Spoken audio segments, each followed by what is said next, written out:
This Bam. is Aurora Winter, and you are watching the Break It Down Show. Yes, yes. This is fun. We've had Aurora on the show before. She writes just tons and tons of books. I'm going to put a link up here for her latest book. It's a fiction work, but there's all kinds of stuff we can talk about with leadership. And we were talking off mic. There are so many ways we can take this: stories, words, and right now, one of the things I'm working on, and it's funny, we're both kind of in the pitching zone of the stuff that we're working on. I'm trying to get a bunch of documentaries off the ground. And That's my role in the documentary thing is getting excitement so I can get groundswell, so I can convince people at the next level to kick in money so we can get the big money to get these things done. Right. And I have got to tell stories about stories that haven't been told. These are real things that have happened, but they'll never get told if there isn't a Pete out there going, hey, look, you have to check out this story. It's so amazing. Right. And so I am using my storytelling abilities plus the capability of my show to connect me to this person, to connect me to that person, to connect me to that person, so that I can build this little ball of energy that allows me to maybe tell this incredible bigger story. Well, it's all about storytelling. And like Pete's just put a link to this new book, Magic, Mystery, and the Multiverse, which is, see it in the link below. Grab a copy. It's available now on Amazon. It won the Reader's Choice Award, Best Teen Book 2023. And it just won the American Fiction Award as well as several other awards. So I'm super excited about that book. And while it is fiction, it's my first fantasy trilogy. The next one's coming out on Kickstarter very soon, which you can check out at magicmysteryandthemultiverse.com and find the Kickstarter link if you're a Kickstarter fan. But one of the things I thought we might want to talk about today, Pete, is it is actually the Freedom to Read Week from February 18th to the 24th is Freedom to Read Week. And so one of the reasons I am now writing fantasy is because I really want to encourage the next generation to read, to write, to think, to speak. And the book Magic, Mystery, and the Multiverse also has a theme about censorship. I am against censorship. I think most people are against censorship. And that may be another thing that you want to dive into, Pete. Yeah, you know what? I think that's a good spot to talk. It is easy to say I'm against censorship until someone starts censoring things that you like to be censored, right? And so it's funny, if you talk about a book about sexuality in any kind of way in young kids, you'll instantly say, hey, people on the right say, I don't like that. People on the left tend to like it. If you say, To Kill a Mockingbird, all of a sudden people on the left are like, hey, that book's a little risque for putting it in school. We don't like that, and so you all of a sudden get this. And then people don't like the words that come out of my mouth. And I'm saying me, whoever that person is, like, we don't say that anymore. We don't say like the word master bedroom. We don't say that word anymore. Whatever, all these different things, but that's you're taking words out of my mouth, or you're putting words into my mouth and saying the words I'm supposed to say, right? And these are all forms of censorship. They are all forms of censorship. And I find that just ridiculous about master bedroom. My goodness. Anyway, what I believe, and I'm not here to tell you what to believe, because that would be obviously contradictory to my point of view, which my point of view is let's let ideas live in the marketplace. Let's debate, discuss different ideas, because people don't come up with their ideas fully formed. The only way we can really find out what we really think is by talking. Even talking to you today, Pete, or your other guests come on the podcast, they refine what they think by talking it out. And so to assume that people can come up with the final idea, all polished and nice, all by themselves in their head, is just not the way that human beings work. And I personally believe that freedom of speech is the foundational freedom upon which all other freedoms lie. And it is the foundation of democracy. And I believe in democracy. I am pro-democracy. I do not want to live in, Russia or Chairman Mao's China. I'm grateful to live in the United States and Canada part-time. And we take for granted the freedom of speech because we get offended and then we want to shut down people who say things that we don't agree with. But my point of view is that muzzling people, censoring people, canceling people is just a power grab. It's a power grab by the government. And let's just look at a little bit of history. The government used to believe that Earth was the center of the universe, and it was heresy when Copernicus said that no, we're going around the sun. The government used to only allow men to vote. It was heresy to even discuss or debate that women should get the vote, which they got so very recently. It used to be the government's point of view that slavery was good business. And it only very recently, in terms of broad stroke history, became like, no, obviously slavery is abhorrent and completely morally wrong. Even at one point, it was ridiculous, according to the main view, that people, including peasants, should be able to read the Bible. And when a gentleman translated the Bible into English so that peasants could read it, he was banned from Oxford. This is what history tells us about censorship. Yeah. And so I think a lively debate is the only way for us to get the best ideas. And the value of good ideas is thinking is what sets humans apart from animals. We use our thinking so that our thoughts die rather than us. So it's really good to debate ideas and let the bad ones wither and die and the good ones get stronger and more clear. You know, that's what I believe. And what about you, Pete? Yeah, well, yes, I agree. And I often say wars start when the words run out. And if you limit the words that are allowed to be said or read or thought, then you're leaving less words on the table that can be shared and discussed. And, you know, right now we're having a conversation about Hamas and Israel, and we're trying to decide, you know, who's right, who's wrong in a thing that has no beginning and probably has no end.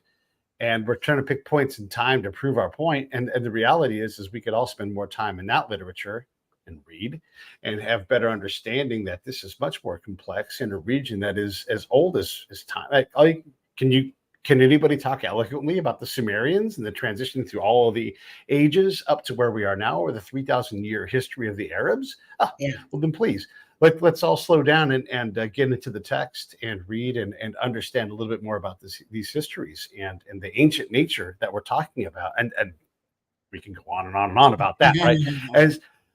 But when we run out of words and when we don't practice tolerance, it's easy. It's human nature to be intolerant about things that we don't understand or we aren't familiar with. And when we practice intolerance, well, intolerance begats bigotry, and bigotry begats balled up fists and anger and violence.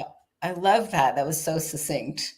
War starts. Hey, thanks. Words run out. I like it. You got a good soundbite there. Absolutely right. So I think, you know, we should encourage debate. We should encourage discussion. We should be curious about people who have different points of view from us, rather than canceling them or censoring them or, you know, throwing them in jail.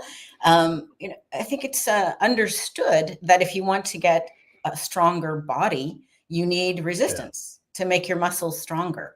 And if you want to get a stronger mind, you also need resistance. And so testing our ideas, debating our ideas, discussing ideas is something we should lean into and welcome and celebrate, rather than making other people wrong who have different ideas. We should be curious and see if their ideas can help us refine our own ideas. So that's, you know, I played with this theme, you know, in the fantasy book, Magic, Mystery, and the Multiverse, because I believe that, you know, if we can, it's a young adult book. So it's one of those clean young adult books. It's not steamy like Twilight Saga. That's the book that I'm looking for. It's more like Harry Potter meets Doctor Who, with a little bit of the Wizard of Oz thrown in, and a little bit of the Lion, the Witch, and the Wardrobe. So ages 10 and up would enjoy it. But I think I wanted to have a fun, fantastic vehicle that could make it interesting for kids to talk about censorship and talk about the cancel culture, and use the fantasy to exaggerate it in kind of a fun way, so that, you know, it's safe and interesting to talk about. Yeah, the fiction thing, I want to get into that in a moment, but I do want to come back around when we're talking about the ability to have these conversations. I've been spending time, part of just my New Year sort of practice, like what can I inject into my life? Look, and I'm busy, right? I don't have a lot of time for extra things, but Right. I've been meeting up with the guys on my street. My street's pretty short, so it's possible to do this at a leisurely pace, but meet up with the gentleman from my street and just sit down and have a conversation over coffee, over cocktails, or just in the backyards in our neighborhood. And there's no design, there's no pace, there's just dudes talking, and Mhm. we end up having these conversations. And and look, I'm a conversationalist professionally, right? And so I'm not guiding, I'm kind of just letting these things happen, but I am paying attention professionally. And I noticed that we have the ability to have these, they often end up in the political sphere. And I note that even though these men all don't all agree on everything, none of them have wild, out of bounds beliefs about Mhm. things. They don't agree, but it's like, well, and we'll just say like 1 through 10, these are all concepts on a spectrum. And you can say any one of these is a rational belief. Mhm. And you can believe that. It's almost like um, toast, and where it falls on that spectrum. Like it's all toast and it's It's all all okay. You may not care for toast value 1, but you can say, that is toast. Or like swimming, like you're not a good swimmer, but you are getting across this body of water. And then there's, the excellent swimmer over there. And so these are all forms of swimming.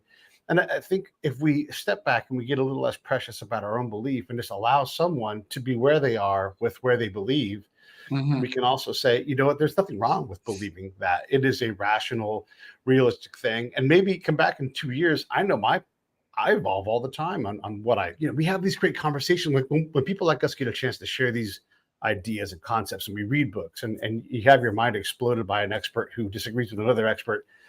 My beliefs change all the time, and I'm much more willing to be wrong Yeah. and to learn too. That's the other thing. So if we allow people to be fallible, if we allow ourselves to be wrong, and if we allow people to move at their own pace with their beliefs, and also back up and be like, I was totally like, how many of us have had to completely redefine what we thought about COVID from Oh my any gosh. number of points of time? Oh my So gosh. yeah, Exactly. Exactly.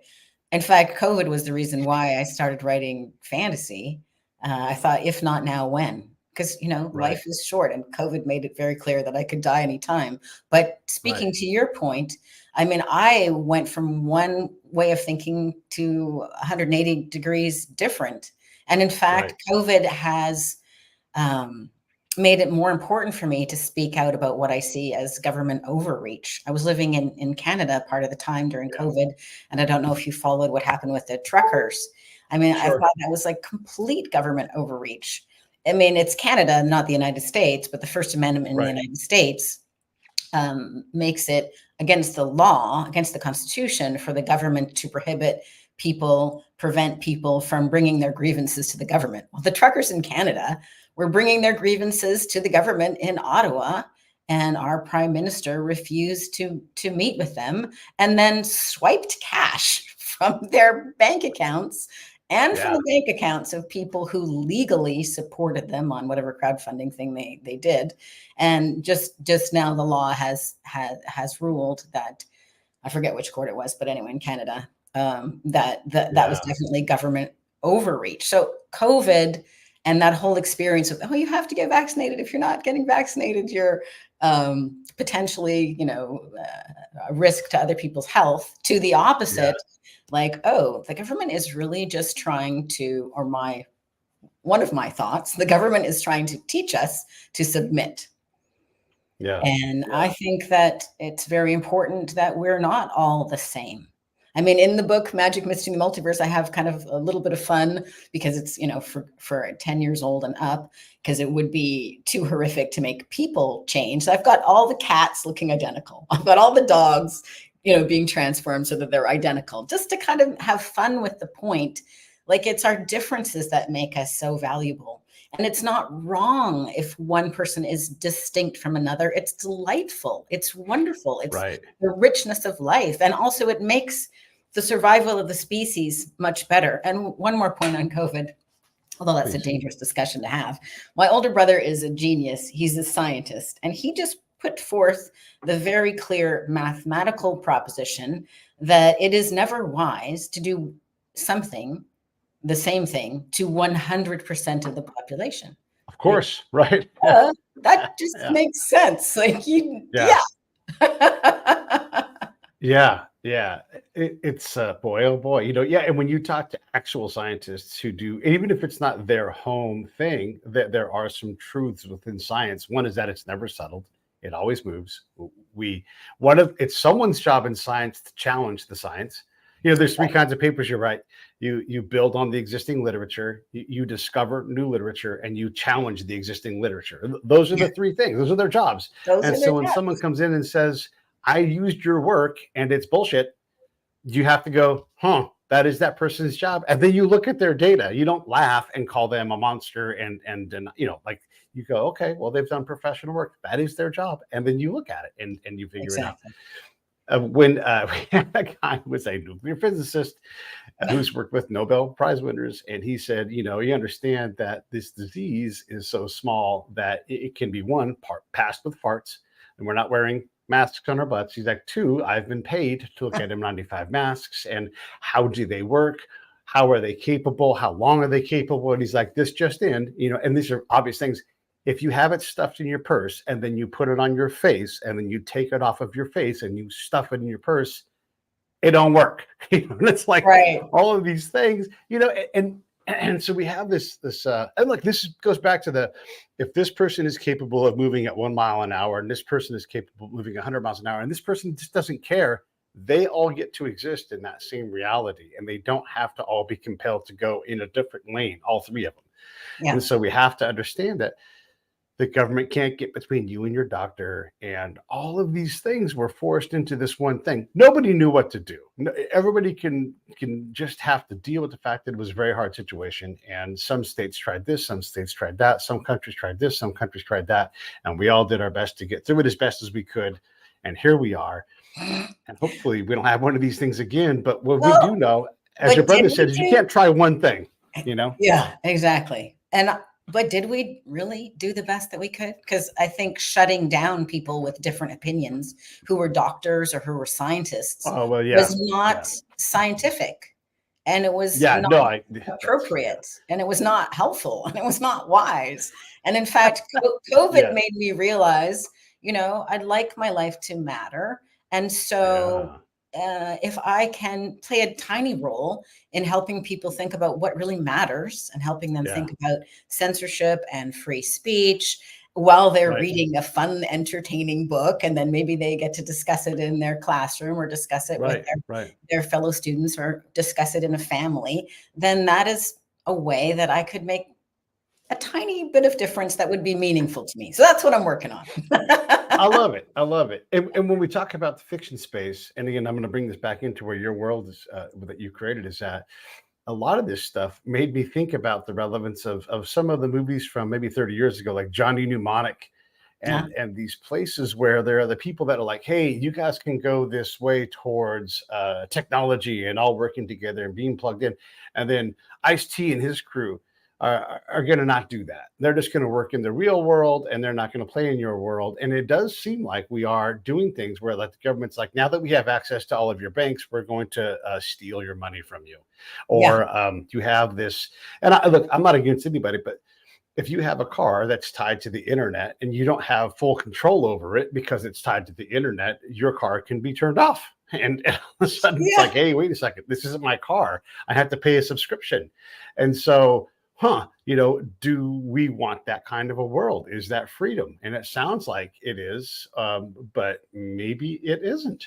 Maybe it isn't. Power tends to corrupt, and absolute power corrupts absolutely. Absolutely. Yeah. And that's not a new saying, right? That's about not a new saying. I got it written down here somewhere. Lord Acton, 1887, was attributed with saying that. Yeah. And not only do they have our bank accounts, but they've got data thanks to the smartphones, like where we are at all times. So too much power. Yeah. And also, I think we have to be alert to spin. I mean, if you were, hypothetically speaking, an all-powerful government and you wanted to have even more power, would you call what you're up to power grab? Or would you call it something that people would go, well, I'm against hate speech. Of course, they're going to call it something that is not what it is, so that people go, well, I'm against hate speech. I am Right. against hate speech, but I'm more for freedom of speech. And with, Sure. hate speech legislation in Ireland, they're passing hate speech legislation, and Elon Musk is willing to step up and fund Twitter users, or sorry, X users who get in trouble with that. The problem is who Right. defines hate. And it's not defined. It's defined so sloppily. So it's really Right. just a power grab. If you say something that I don't like or that erodes my power as a government, I'll take your money, I'll throw you in jail. There have Right. been some Right. ludicrous cases on that. And I don't pretend to be an expert with all of those cases, but I do have the strong opinion that freedom of speech is very, very, very important. Yeah. Yeah. How does one develop a leadership capacity or wisdom or a callous so that they can withstand everyone's freedoms and to include freedom of speech? How does someone work on that? They hear us talking about this and they're like, yeah, I need to get better at that. How Yeah. do you do it? Well, I love that you asked this question. I think there's a couple of things I'd like to share about that. One, there's a wonderful book called The Talent Code by Daniel Coyle. You might want to have a link to that later. And I'm going to he do it right now. asks, like, how is talent grown? And he observed through research, three things are required. One, you need to want to grow your talent or grow your ability to be a better communicator. So you got to wanna, that's the beginning. And then you need deep practice, which I want to get into. And then the third thing is to have a coach or mentor to help you. But what Okay. is deep practice? Deep practice means to lean into a new skill right at the very edge of your capacity, about 4% more difficult than what you could normally do. So it's not twice as hard, but it's Mhm. stretching you. And when you stretch in that way, when you challenge yourself, I mean, this is a little bit challenging having this podcast right now. I got 3 pages of notes. I'm not sure what's the next question. I want to be of service to you and I want to contribute to listeners. And I'd like to also not get canceled. So I'm trying to work on all these things at once. So maybe that's 4% of a challenge for me. What's happening in my brain right now, maybe in yours as well, Pete, as you're listening and making notes and thinking about the next question, is that we're actually growing myelin. We're Mhm. actually rewiring our brain. And it's that deep practice, it's that little bit of challenge, that extra 4% beyond your comfort zone that is changing the brain. It's growing myelin. So is this a big deal? What does it matter? A little bit of myelin. Oh, it is a huge deal. So myelin is like the billy goat trail or the super highway that your thoughts and that your impulses travel down. And when you Mhm. grow, when you deep practice, whether you're deep practicing playing the violin or playing tennis or speaking on a podcast, you can grow that myelin so that instead of your neurons passing at 2 miles an hour, they can go 200 miles an hour or even faster. So it's 100-fold upscale. So this is another reason why I'd really like people to understand that struggle is not a problem. Struggle is a gift. When you try to Mhm. communicate or think more clearly, that struggle helps you grow and potentially up levels your capacity 100-fold. Nothing is more valuable than being able to think, communicate, and write clearly and powerfully. That's the number one capacity of leadership. So rather than try to change everybody else so they don't say anything that offends you, instead lean into that and see how Mhm. you could articulate more clearly what you think. Maybe do some research. This will help you level up 100-fold. And a good example of somebody who's extremely articulate, who I'm a big fan of, is Jordan B. Peterson. And he was very articulate to start with because he was a professor, he was teaching all the time. But wow, he's a Yeah. loaded weapon now. He's like super articulate, but he's deep practiced. He's been on a lot of TV. He's been on speaking on stage. He's been confronted many times, and that's helped him grow. So I'd love everybody to lean into sort of a David Goggins attitude about communication, about thinking, about words, and about writing too. I want to mention a bit more about writing in a sec. But like David Goggins, he was dyslexic, but he wrote a book. But well, the ghostwriter wrote it, but it's his story, right? He's written a couple books. And one of David Goggins's main messages is do the things that you don't want to do. Lean into that discomfort. You don't want to go jogging? Well, get your running Yeah. shoes on and get out the door. And I think David Goggins has changed my life because he's helped me really lean into things that I don't want to do and go, this is reprogramming my body and my brain in a very useful way.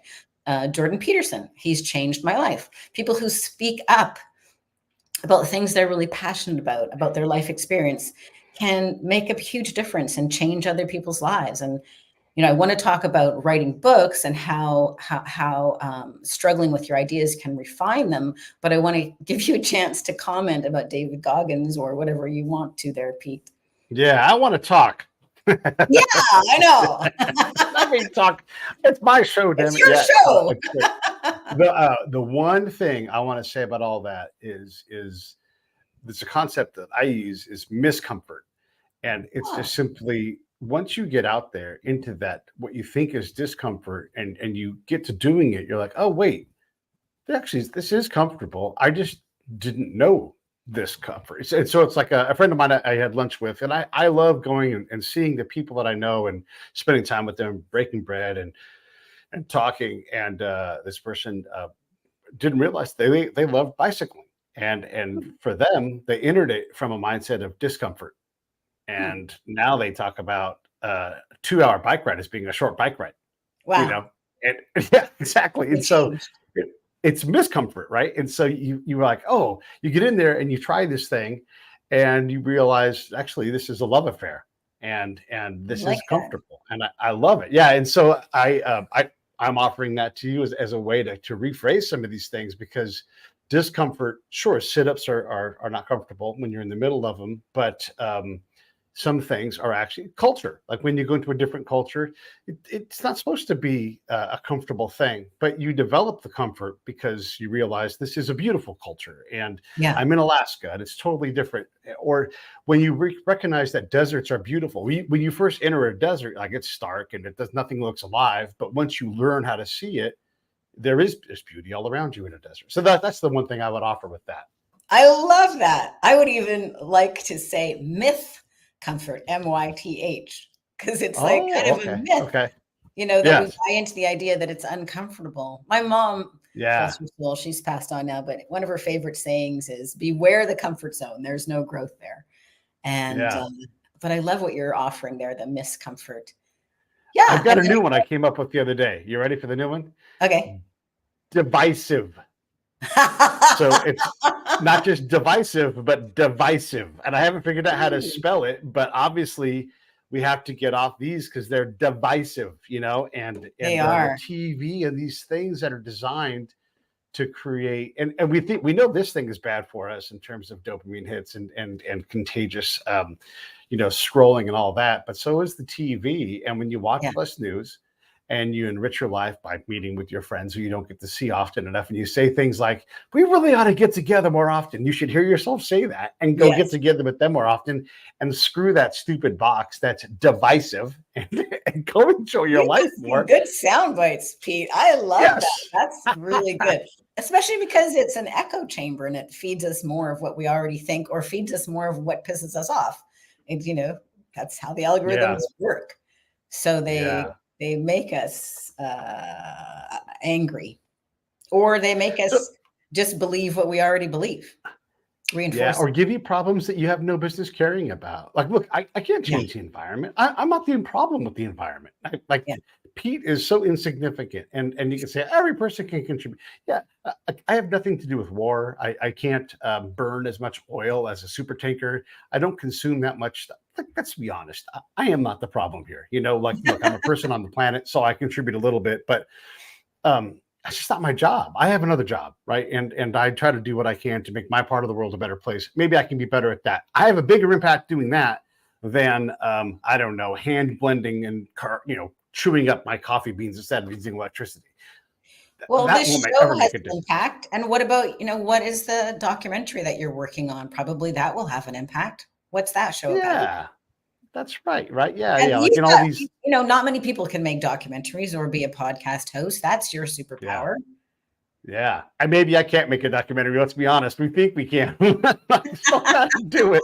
Do you want to share what it's about, or is it top secret? Oh yeah, sure. There's a couple of things. There's some stuff I can't talk about because it's a little further down the chain, and so it exists a little more than the other ones do. But there's two. One's about my hometown. There was this basically the first big prize fight ever, and it kind of makes boxing history, and it establishes everything. And it's this marvelous fight, and it's just rich with all of these things, and it's from a time in history that we don't really talk about, the 1890s, and it just happens like a mile just right. I'm pointing at it right now, and it is just this beautiful story of these two guys that grew up in San Francisco, and they fought any number of times. They came up as young kind of street guys fighting and everything, and it's just this crazy story, and it's got so much stuff in it, so it's just exciting. And the other one is about a very good but not quite Hall of Fame baseball player, but he has this baseball life that's very Jackie Robinson-esque. His name is Felipe Alou. So we'll see if I'm able to get enough interest and gather enough money to be able to tell these stories. But they're both very good stories, and they're both sports in this case. Not all of these documentaries I'm working on are sports related, but these two happen to be. But neither of them are. They're still about life. And so they're not like, these are sports documentaries. Yes, they're sports themed, but they can fit anybody because they're bigger, they're life stories. Well, stories are so powerful to change lives. So I would offer to you that don't worry about grinding your coffee by hand and doubling down on your podcast and your documentaries. Like, as you say, like, stories are how people learn values. Right. Stories are how we decide how to live our life. Like, one thing that really stood out to me, I grew up in an academic family, and so we're very scientific thinking, but you cannot actually decide what to do next with math or science unless you filter it through what is your goal. And to filter it through a goal, you have to decide what matters to you. And so for both of us, I think we are filtering it through, well, who am I? What am I really good at? And what could I do that would be creative and would be a contribution and would, add some value to the world? Right. So stopping the war in Ukraine is not something either of us is capable of doing or available to do or able to do. But your documentaries and my books and the other things that we both do, those are things that we can make a difference. So I'm quite stoic in my philosophy. I totally agree with what you're saying, Pete. I think so many people waste their time complaining about stuff that they don't really know about and they're not going to do anything about. So why don't you, instead of doing that, focus on your own life and your own ability to make a difference in whatever way, in your family, at your work, through your podcast, through your documentaries, in my case, through my books. I think if we all paid more attention to our own little backyard, the world would be a much better place. Yeah. Well, and build consensus, right? If you want to get something done, what size consensus could you build to make a change? And if it's 12 people, that's significant to make a change. Go make that change. Go make that change. And even if you get it wrong, we made a mistake. Well, let's go try again. Well, now you're making changes, Exactly. That's a big deal. Exactly. Yeah. Let's talk about your fiction book. I keep putting it off. Let's talk about this thing. All right, I love this book, Magic Mystery in the Multiverse. It's the first in a trilogy. The next book is going to come out on Kickstarter. So if people would like to follow it on Kickstarter, they can go to magicmysteryinthemultiverse.com, and then they can find out about the Kickstarter, which will probably be, there you got the link there, which will probably come out in a couple of months. And then there's a third book. I've written books 2 and 3, so don't be worried that if you start book 1, you won't get the rest of the trilogy. But this book has won the Reader's Choice Award, Best Book for Teens, the American Fiction Award, Best Preteen Book, and about a half a dozen other awards. I guess I already said that. But what my life was changed when I read The Lion, the Witch, and the Wardrobe, and I was only 9 years old. I love the Narnia series. And I remember reaching up on my tippy toes to get the last book in that series, which is called The Last Battle.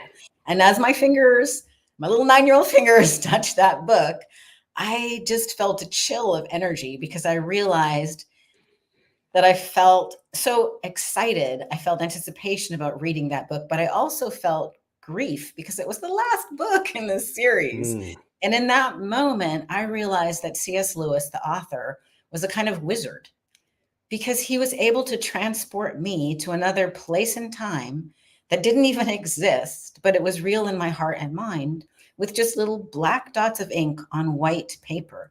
And in that moment, I realized that there was nothing more magical than being a writer. And I determined to do everything I could to become a great writer, or at least a decent writer, following in the footsteps of C.S. Lewis. So many years passed, I took an MBA, I had a bunch of businesses, I made a bunch of movies, and I was on a much more practical path of writing nonfiction books and helping people through my company, Same Page Publishing, to write their books. But when COVID hit, I'm like, if not now, when? Aurora, you since 9 wanted to write a fantasy series that would appeal to young adults like The Lion, the Witch, and the Wardrobe. When are you going to do that? Or are you just BSing? And I decided, okay, I'm going to do it now. And it's my art project, and I release any attachment to it making money or making a difference, but I'm going to do my best to make a difference. And so the story is about a 13-year-old aspiring actress from Los Angeles, where I'm based right now. Her name is Anna, and she and her younger brother, Zachary, go for this joyride in their super genius uncle's experimental car, which he tells them, you can play with anything, just stay away from the car. Of course, that makes it absolutely magnetic. So they get in the car, which is the parallel universe pod, and it transports them in the multiverse to a completely other planet. Then it crash lands on a censor. And that's the kind of censor who is sort of an evil witch. And like The Wizard of Oz, the book is humorous and satirical. They land on the Emerald Censor and kill her, or at least she vanishes. So that means that Anna and her brother create instant friends. They make friends with a whole bunch of weird and wonderful, wacky creatures, including a talking dog. But they also make really instant enemies with the super powerful tyrant lord of this area, who has these censors running around censoring people with word crimes and the coercer guards. So she's basically on a race for her life right from the very get-go. But she also has friends, and everything goes terribly wrong when her brother gets kidnapped by one of these evil beings and is frozen solid on another planet. So now it's up to Anna. Will she be able to claim her magical birthright? Is she the one that is rumored in the prophecy to come and save this low-tech planet where they've got horses and carriages? Will she be able to get back to the high-tech planet of Avenir, which has ruined its atmosphere with a nuclear war, and they can't breathe? So they are just living in this little tiny bubble, and they're stealing the oxygen from the low-tech planet where she and her brother first landed. So will she be able to survive? Will she be able to get back to Earth? Will she be able to rescue her brother? And will she be able to overturn this nasty ruler, the Lord Orator? So that's the premise. I have a lot of fun with it. Reader's Choice Award said it was like a fun, fantastic, fast-paced adventure, but I've hidden in there a few messages that matter to me that we were talking about earlier in this podcast. So most people can't put it down. They find it a real page turner, and I'd love you to use that link and follow it on Kickstarter for no cost, no obligation. You can see what I'm doing on Kickstarter and decide if you want to get book 2. And Kickstarter is kind of fun. I don't know if you've ever backed anything on Kickstarter, Pete, but it allows a way for authors to make a more direct relationship with their readers and offer other things that you can't really offer if your book's just for sale in a bookstore or on Amazon. So I've had the artist who did this book cover, which is an award-winning book cover. I've had him create a bunch of digital art for every character, so that people will be able to see a bunch of images and they get color images of all the fun characters. So a bunch of things like that can happen on Kickstarter. Have you ever backed anything on Kickstarter, Pete? I have backed a couple things on Kickstarter along the way, and the various Kickstarter type things. Yeah, for Yeah. sure. If I've got a couple of dollars and a friend is doing something, for sure, I've done that. It's a great way to get on board and get something going. With my little documentary projects, I'll be going around to friends and family and doing like an investment round, right? And Nice. doing sort of my own little private Kickstarter type thing. It's more of an investment in this case where I'm like, hey, you give me X, you get Y back if I can sell the damn thing.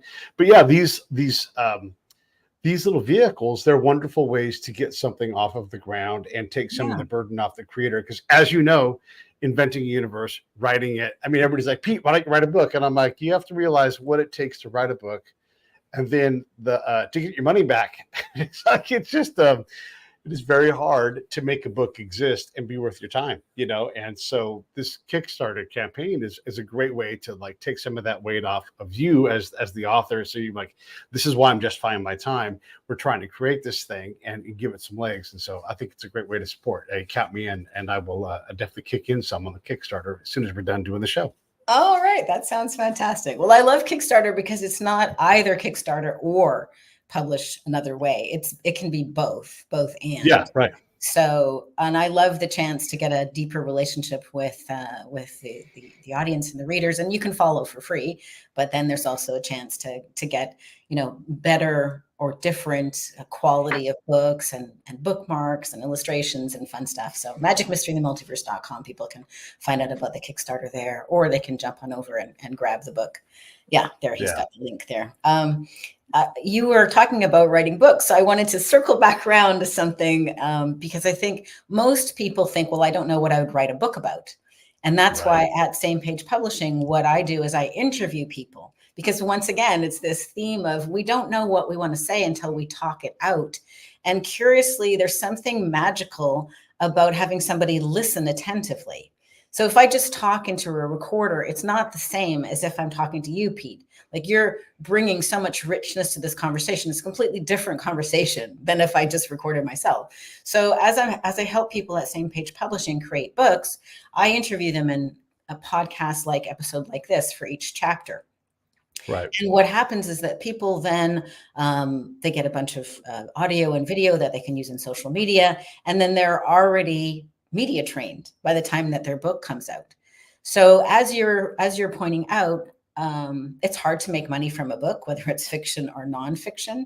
But my book, Turn Words into Wealth, Blueprint for Your Business, Brand, and Book, shows 7 different ways that you can monetize your message. The book Thought Leader Launch also gives you a recipe for monetizing your message. But what I've found with the clients that I've helped is if you have a business and your book is simply a lead magnet, it's like content marketing, like your podcast is content marketing. With a book as content marketing, it's really not that hard if you have already got a business going to get a great return on your investment. For example, I had some clients, I helped them write a book about dentistry, and their business went from 1.5 to over $6 million. So it was the book, but it was also them getting much more clear on their brand. It was them being received as thought leaders in their community, being top 40 under 40, and being like mini celebrities in their community. And then they opened other locations. So there were quite a few factors, but them getting clear on their message and having their book, Keys to a Healthy Smile After 40, was certainly a key element of that. So monetizing fiction books is much more difficult, although I have helped a lawyer write this book, Confessions of an Accidental Lawyer by Michael Stockham. And he loved the process so much that now we're working on 9 more legal thrillers. So that's really fun. And he was an award-winning finalist for the American Fiction Awards. And it brought him a great deal of satisfaction. About 50,000, he's got about 50,000 copies have been sold. So he's got a fan base, and before he was a litigation attorney. So it's an investment in pivoting his career. We're going to Media Festival to pitch the new books as a TV series. So we'll see.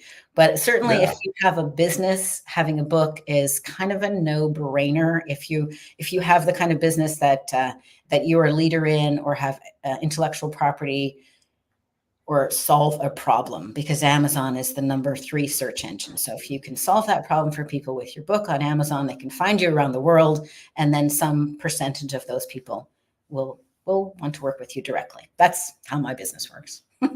Yeah, that's smart. Yeah, I'm so glad you said that because I get down on books quite a bit because it is very hard. But you're right. If you work within the system, it's just like LinkedIn.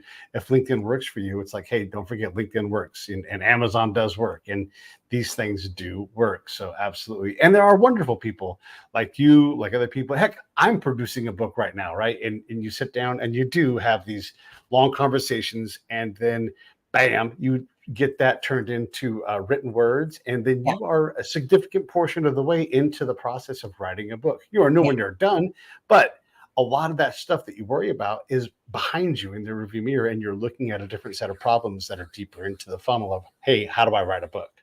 exactly. Well, most people don't realize it, but even Sir Winston Churchill, he didn't write books by typing them. He dictated them. He had, executive secretary and assistants helping him. He wouldn't have produced so many books and been an award-winning Yeah, writer if he hadn't been verbally dictating them. And the yeah, same with, politicians and other people. They're not at the keyboard. They are sharing their stories with a writer or wordsmith or ghostwriter or executive mm, assistant who then turns it into something for them. And that is something that I offer at Same Page Publishing. So, for example, Dr. Jennifer Herrera, she wanted to write a book for 5 years. I'm like, okay, well, maybe we don't need to agonize over it so much.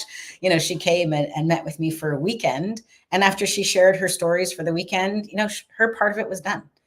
And then my team and I took that material, took her stories, her passion, and helped her create, her own book. And even yeah, people who've got dyslexia, for example, my client Xander Sprague, his book is Epic Begins with One Step Forward. He has dyslexia. Words are difficult for him. He's a great speaker. Don't get me wrong. He's a great speaker, but right. he doesn't like, typing words. And so I interviewed him and we collaborated together and created his book. My name's not on it. Epic Begins with One Step Forward, and that's a fun way to go. So don't get locked into doing it a way that you find hard, unless it's like, what did we say? Miscomfort. Miscomfort. Yeah, I need to do this. Right. Yeah, yeah, absolutely. Right. Yeah. Yeah, there are a lot of ways to get these things done. And you know what? Ghostwriters, not a bad way to go either. And Not a boy, oh bad way boy, to they go. are great. Yeah, they're there and they are great at what they do. And that counts for a lot. What else do you want to get into? We got a little bit of time left. I don't want to waste it. So what's interesting to you What, right now? what else do I want to get in? I want to have a tip. Oh, two things. Yes. Um, I really want to share with people the magic of pivoting. So I Okay. think it's ancient way of thinking to think that you go to university, you take a course, get your degree, and then you do that for the rest of your life. I have pivoted every decade or sometimes every couple of years. So in my 20s, I started my first business. In my 20s, I sold that business. I started a second business. In my 30s, I started a third business. I started writing nonfiction books. In my 40s, I started yet another business. I raised 5 million. I went on to make 8 films with a film production company. Then I started yet another business and trained coaches. Then I turned 50 and I decided to get my MBA. And, then COVID hit and I decided I was going to write fantasy. So I'm in that miscomfort zone. Yep. I love it. And I love it. I'm thriving Yeah. there. It's just like your friend that you mentioned who wasn't sure about bike riding, and now a 2-hour bike ride is a short bike ride. So Yeah. if we are just having Groundhog Day and doing the same thing every day, it's like our life force is being sapped by that. Yeah. So I really want to Absolutely. encourage people to, if you wanted to write a book and you're putting it off, stop putting it off. Start today, and Yeah. or whatever you're putting off through fear or wanting to stay in the comfort zone, don't. Yep. Life is short, Yeah. so make Yeah. make the most of it. And I want to give people a couple other tips, but do you want to add in something there? No, but that's exactly right. And sometimes, dude, look, we're approximately the same age. I'll just say I'm 54, and I look ahead, and there are not that many years left where I can reliably be healthy and mobile and Yeah, contributing, and I need to like really think about what is left for me. Look, I'm not going to die tomorrow, but you never know, right? And yeah, so what am I going to do? And I do need to be more selective. And I don't want to sit on the couch and do as many things, but I don't. I have an elegance and efficiency that I work with now, and so I know that it's easier to sit on the couch, watch TV, or stay in, but I know better, and so I do get up and I go out, and I've got my calendar full today. I've got things to do all day long, but none of it is exhausting. I'll be exhausted at the end of the day, but it's all enriching stuff. It's a good And I'm example. constantly putting good work into good things. And so, yeah, go out and hear the symphony, go out and see that friend that you've been meaning to see. And again, Yeah. put this divisive device down and Put and the go and divisive go and step away from the fly. divisive device. I agree. Yes, yes. So the other That, thing, that's what I wanted to add to that. Please. yeah, no, that's really, really important. I wanted to add, what is the value of a story? I mean, I've said, and you've said Mm, that, storytelling is very important, but exactly how important is that? So I was researching that. That's my MBA showing. And there's a book called Significant Objects where they did an experiment and they put 100 different distinct objects on eBay with or without a story. And the stories were written by 100 different people. Some were professional writers, some were amateurs, and not all of the stories were praising the item. Some of them were kind of ghoulish. But what they discovered was by adding a story, they added significance. And by adding significance or meaning to the object, what do you think happened to the value that it sold for? it Do you want went me up. to It sort of went up. guess? Yeah, Ah, absolutely. yeah, yeah. It went up a shocking amount. It went up 27-fold. So Yeah, if you're not adding a story to whatever you're up to, you're really leaving a lot of money on the table and leaving a lot of potential connection in the mind of your listener, right. not activated. So you're telling Yeah, stories on this podcast and through documentaries. So you're adding so much value by doing that, Pete. yeah, And yeah, I, attempt to do the same. So again, it circles back around to the most valuable skill anyone has as a creative person or as a leader or an entrepreneur or a manager or even somebody leading their own family is to yeah, communicate powerfully and effectively and to yeah, understand. Don't know if we have time to get into the neuroscience of communication, but that's detailed in the book Turn Words into Wealth. To really understand how people listen. And it's usually not that message sent is message received. And to learn a few communication hacks, I can give maybe a quick couple here. So one is a myth bust. A myth bust. So learn the structure of communication so you've got it handy. So a myth bust would be what Pete did earlier when I talked about the comfort zone and he changed it to the miscomfort zone, right? I love that. So it was taking something ordinary and straightforward that people get and then twisting it on its head. And that really became yeah, memorable, right? And so that was a kind of a myth bust that he did. So I thought that was super valuable. So that's one of the communication hacks that I like to teach people and that's shared in the book. Turn Words into Wealth. Also, you and I both know about the hero's journey, like Joseph yep, Campbell, or movie structure. Can you tell your story of what you're up to using that structure? And so every leader, I think, can benefit from learning a little bit about story structure so that they can, enhance their message. And one more quick thing, and then I really have to hear from Pete, is like AI is so scary, right? ChatGPT can mm, write something, it may be crap, but it's very, very fast. So my yeah, my invitation is to double down on being human. So what does that mean? It means just information is not going to cut it anymore because Google or ChatGPT or Claude or all these other AI things can give you more information than can, choke a horse, but nobody's got your stories. Nobody's got yeah, your life experiences. So use your own stories to illustrate whatever points you care about. I did that just a second ago. I'm like, okay, the magic of pivoting. In my 20s, I did this. In my 30s, I did this. In my 40s, I did this. Right. So adding my own stories makes that a message that the AI could never deliver. I want to hear what your thoughts are about AI. Yeah, well, first off, so AI is great, and if it's in the right sense, it is powerful because it can do very basic things fast, right? And it Yeah, can give you a boilerplate, like I need a 60-second script for an ad for a book about, whatever, and it'll get you started, and you're like, oh, good, I didn't have to do all that like basic thinking, okay, and yeah, then you can shape it and everything else.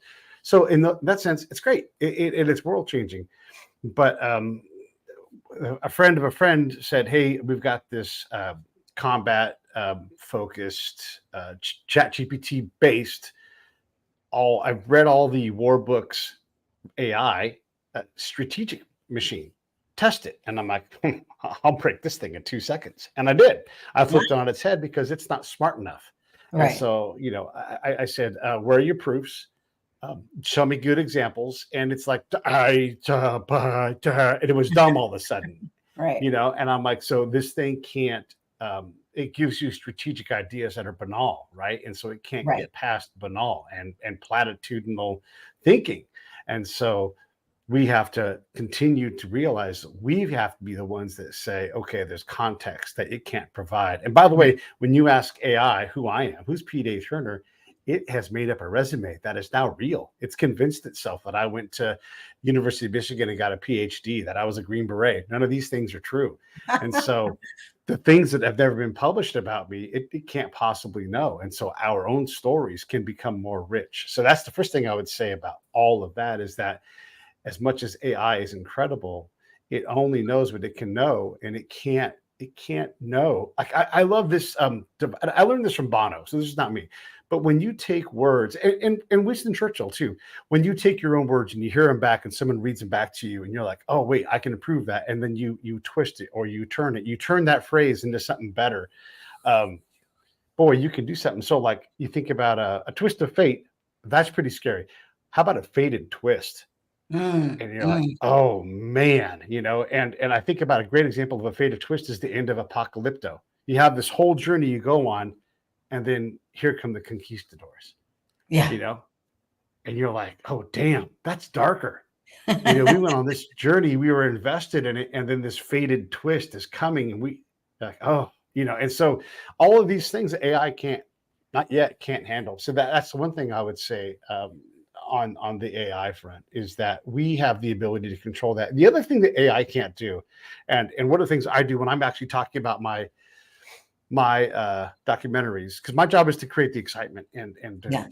I always talk about affect over effect. And Mm, so, and people don't like affect in this sense, but it works. If I can create an emotional response to stimuli, I'm doing my job. I'm selling my story.